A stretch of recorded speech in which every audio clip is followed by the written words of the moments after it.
මුලින්ම පළතුරු සියල්ල හොඳින් සෝදලා පිරිසිදු කරගන්න. මේ සඳහා හොඳින් නිදුණු අඹ ගෙඩියක්, මිදිග්‍රෑම් 100ක්, කුඩා කොමඩු ගෙඩියක්, දොඩම් ගෙඩි එකක් හෝ දෙකක්,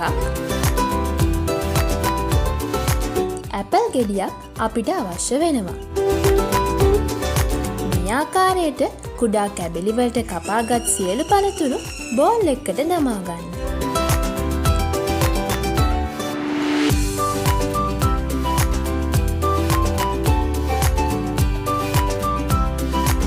එයට අවශ්‍ය ප්‍රමාණයට සීනි,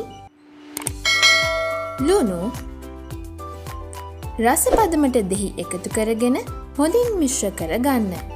මිශ්‍ර කරගන්නා අතරතුර වියලි මිදි සල්පයක්ද එකතු කරගත හැක.